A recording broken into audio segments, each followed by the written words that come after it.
Buenas noches, queridos hermanos de Casa de Jehová, que el Señor les bendiga.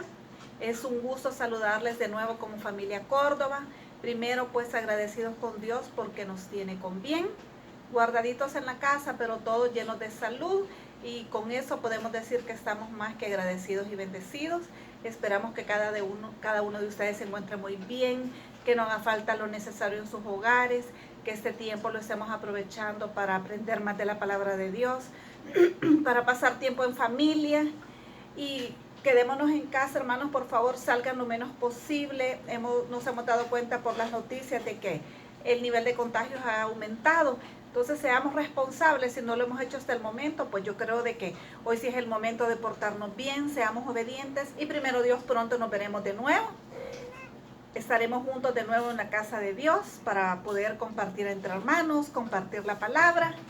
Y en fin, hermanos, esperamos seguir en contacto con ustedes y que todo marche, pero a las 11,000 maravillas como hijos de Dios. Esperamos que así sea. Bueno, hermanos, y ha llegado el momento de compartir un poco de la palabra de Dios, así es que vamos a escucharla.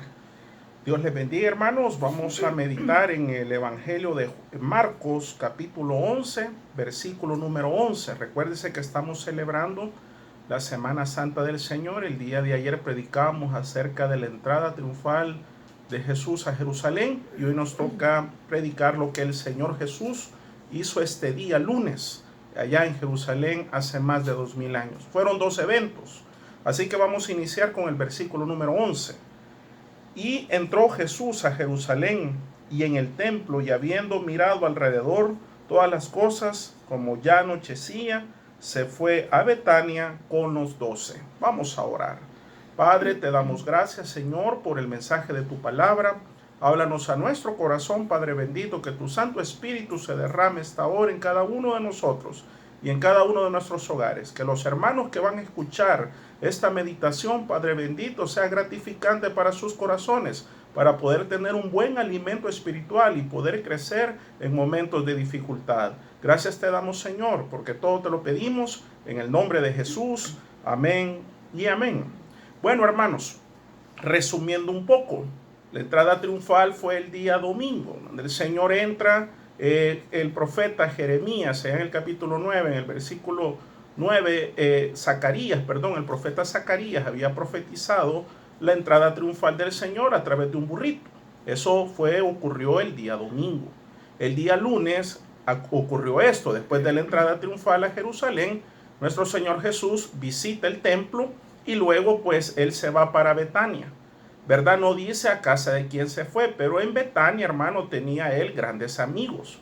Usted se recuerda de Marta, María y de Lázaro, al cual el Señor resucitó de entre los muertos, pues ahí estaban. Yo creo que lo más seguro, no lo dice la Biblia, pero que esa noche él reposó en Betania, donde vivían ellos, y ahí se quedó con ellos, porque siempre que visitaba Betania, se quedaba en la casa de Lázaro. Después de eso, hermano, recuerde que la enseñanza, y siempre lo acompañaban a él sus 12 discípulos. Y el Señor fue más rabí, fue más maestro que predicador, y él andaba enseñando a sus discípulos. Luego, al siguiente día, el lunes, suceden 2 eventos importantes. Número 1, lo que dice el versículo 12. Al día siguiente, cuando salieron de Betania, tuvo hambre, y viendo de lejos una higuera que tenía hojas, fue a ver si tal vez hallaba en ella algo. Pero cuando llegó a ella, nada halló, sino hojas, pues no era tiempo de higos. Entonces Jesús dijo a la higuera: nunca jamás coma nadie fruto de ti. Y lo oyeron sus discípulos. Recuérdese que la enseñanza era para los discípulos. En manera, hermano, tipológica, en manera de enseñanza, la higuera representa a la nación de Israel. Eso es lo que representa la higuera. La higuera, hermano, da frutos casi por 10 meses de los 12 meses del año. Solo hay 2 meses en que realmente la higuera no da fruto. Pero su cosecha de los higos en Israel, su época verdaderamente fructífera, era entre los meses de agosto, septiembre y abril, cuando el higo ya se encontraba maduro. Esa era la época donde realmente, y no era la época donde Jesús vio la higuera. Pero recuérdese que él estaba dando una enseñanza a sus discípulos. La higuera representa a la nación Israel como nación, tanto política, religiosa y espiritual. Entonces, ¿a qué vino Jesús a este mundo? Él vino a lo suyo, mas los suyos no le recibieron, mas a los que le recibieron les ha dado la potestad de ser hechos hijos de Dios. Él vino, tuvo la entrada triunfal para tener una vida, para que nosotros tengamos una vida triunfal, pero a los que vino, lo que vino a hacer, vino a su nación lo rechazó. Y por eso es que viene el misterio y nace el misterio de la iglesia, que nosotros pertenecemos a la iglesia. Algo que le daba mucho orgullo al judío era su templo, porque en el lugar santísimo del templo, ahí estaba la misma presencia de Dios. Y por eso es que el Señor, el lugar que va a visitar primeramente es el templo. Y se dio cuenta que su templo, hermano, que es en primer lugar la enseñanza que Jesús da a sus discípulos sobre la higuera. ¿Por qué Jesús maldijo la higuera? Porque la higuera, hermano, no tenía fruto. Siempre había un fruto pequeño que daba la higuera, que era un fruto nódulo, se llamaba, que tal vez no era el fruto que estuviera grande, pero siempre la higuera mantenía un fruto pequeño, que se llamaba núdulo. Ese fruto, hermano, aunque no estaba maduro o grande y desarrollado, pero la higuera siempre lo tenía. Entonces, esta higuera no lo tenía. Eso significaba que era una higuera estéril, era una higuera que jamás iba a dar fruto. Entonces, pero se estaba refiriendo a la nación de Israel. En la parte política, la nación de Israel era gobernada por el Sanedrín, que eran ciertos grupos religiosos que eran parte y eran los que dictaban las leyes a los judíos, pero dentro de este grupo religioso estaban los sumos sacerdotes, que se llamaban los fariseos, era el grupo religioso, y de ahí salían los sumos sacerdotes, quienes eran los encargados del templo, ¿verdad? La parte más importante era la Pascua para la nación de Israel, donde venían todos los judíos de todo el mundo para poder entrar a la Pascua. Ellos tenían que cumplir ciertos requisitos, por ejemplo, llevar un sacrificio. El sacrificio tenía que ser virgen, no tenía que tener ningún defecto físico. Entonces todo eso se cumplía para que los judíos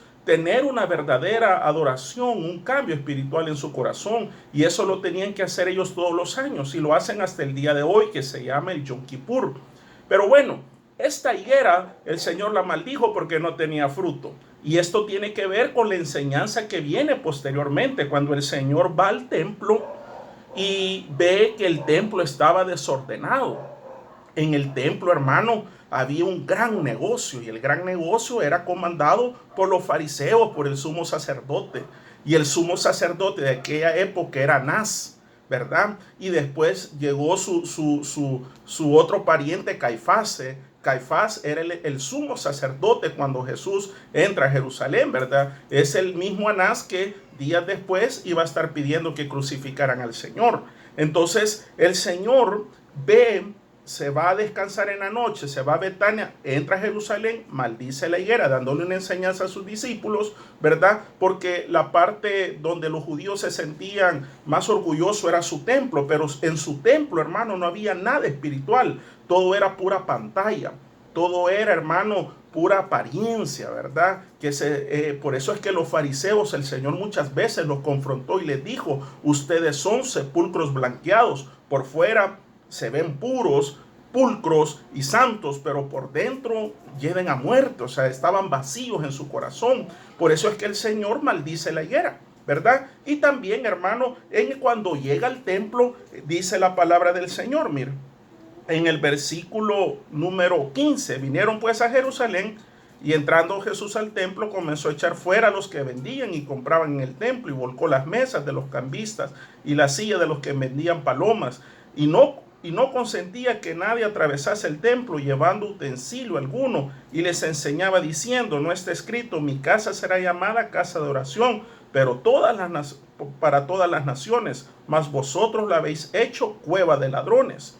Y lo oyeron los escribas y los principales sacerdotes, y buscaban cómo matarle.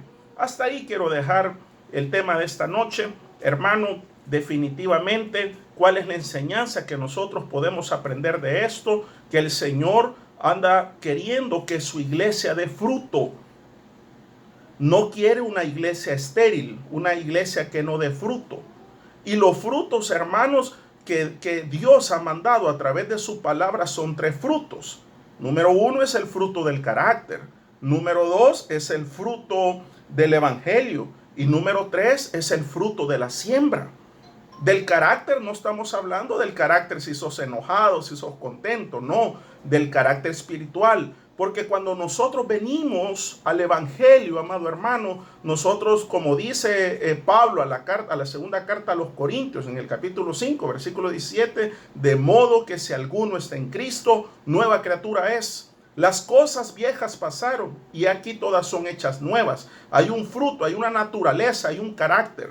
Tenemos la naturaleza física, el carácter físico, que es el que nos comunicamos acá en la tierra, pero también el Señor ha dejado otra vía, que es la vía espiritual, que es donde usted y yo nos conectamos con Él. Y ese es el fruto que tiene que dar la iglesia, hermano, el carácter. ¿Y cuál es ese fruto? Lo que dice Gálatas, capítulo 5, versículo 22. Y se lo voy a leer rápidamente, ¿verdad? Que son frutos, no es que son diversos frutos, es un solo fruto que se sintetiza en el fruto del carácter. Dice Gálatas 5:22, mas el fruto del Espíritu es el amor, gozo, paz, paciencia, benignidad, fe, mansedumbre, templanza. Contra tales cosas no hay ley. Entonces, si yo quiero verme como cristiano y quiero ver qué tipo de cristiano soy, hermano, usted tiene amor, hermano, usted se goza, ¿verdad? Sobre todo gozarse en los momentos de abundancia es bien fácil, pero gozarse en los momentos de dificultad, hermano, ahí sí es difícil. Apóstol Santiago recomienda que tener por sumo gozo, ¿verdad? A pesar de todas las dificultades que tengamos, ¿verdad? Pero nosotros no lo hacemos así. Entonces, el fruto que Dios quiere, el Señor, imagínese usted cómo era de difícil el tiempo de Jesús. Por eso es que el Jesús se molestó en el templo, porque los que estaban haciendo un gran negocio eran los sumos sacerdotes de la época. Qué tremendo, hermanos, se estaban aprovechando del pueblo. Los hermanos llevaban el sacrificio correcto y ellos decían, no sirve este sacrificio. Allá está el sacrificio perfecto. Y ellos vendían animales y se lucraban de vender los animales. La gente llevaba otro tipo de cambio. Yo decía, yo se lo voy a cambiar, pero se lo cambiaban con precios injustos, ¿verdad? Siempre aprovechándose. Entonces, el templo nada más era una fachada, porque lo que se estaba haciendo dentro del templo era una gran injusticia.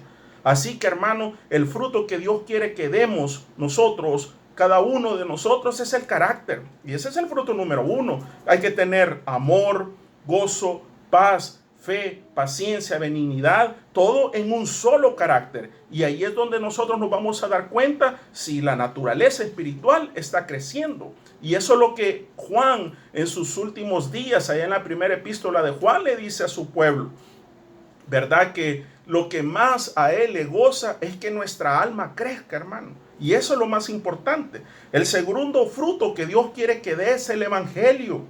El Señor vino, hermano, a ser discípulos y nos dio una ordenanza a todos nosotros. Ir por todo el mundo y hacer discípulos y bautizarlos en el nombre del Padre, del Hijo y del Espíritu Santo. Ese es el segundo fruto, ganar almas para Cristo. El tercer fruto, hermano, que es bien importante, es el fruto de la siembra. Es el fruto de la siembra y la cosecha, hermano. Todo lo que el hombre sembrare, dice la palabra del Señor, eso es lo que va a segar.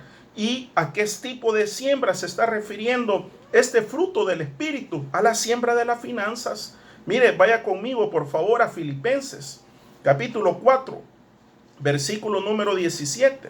Este es un versículo, sobre todo el versículo 19, que lo sacamos fuera de contexto. He oído yo muchas predicaciones en el cual lo sacan de contexto. Dice el versículo 17, no es que busque dádivas, sino que busco fruto que abunde en vuestra cuenta.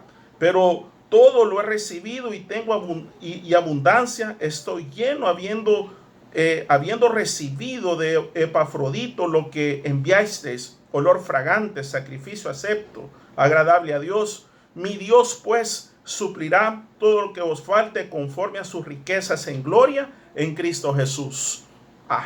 Pero ¿cuándo va a suplir el Señor todo lo que nos falte de acuerdo a nuestras riquezas en gloria? Cuando nosotros sembremos para la obra de Dios. Pablo fundó la iglesia de Corintios, que fue una de las iglesias más espectaculares de la época de Asia Menor. la iglesia de Filipenses, hermano. Esta carta a Filipenses es la carta del gozo. El apóstol Pablo se encontraba preso cuando escribe esta carta, pero él, en su condición que él estaba preso, la iglesia de Filipenses era la única que le envió dinero para su sostenimiento y para el sostenimiento de la obra del Señor, ¿verdad? No es que yo le esté pidiendo dinero, no, hermano. Esos son parte de los frutos del Espíritu. Así que si usted ha escuchado la palabra de Dios esta noche, también al ver estos 3 frutos que nosotros damos, ahí podemos reconocer nosotros el tipo de creyente que somos, ¿verdad? Si hemos crecido o no hemos crecido. El Señor Jesús, amado hermano, el lunes, el día en que este día fue a 2 cosas. Fue a maldecir la higuera para darle una enseñanza a sus discípulos, y también fue al templo. Y allá en el templo se molesta el Señor porque habían convertido su casa en cueva de ladrones. Y recuérdese usted que el templo actual de Dios somos nosotros, no son las 4 paredes. El templo de Dios somos cada uno de nosotros, porque ahora somos templo y morada del Espíritu Santo de Dios. Que Dios les bendiga, amados hermanos, y el pueblo de Dios dice: Te amamos, Jesús.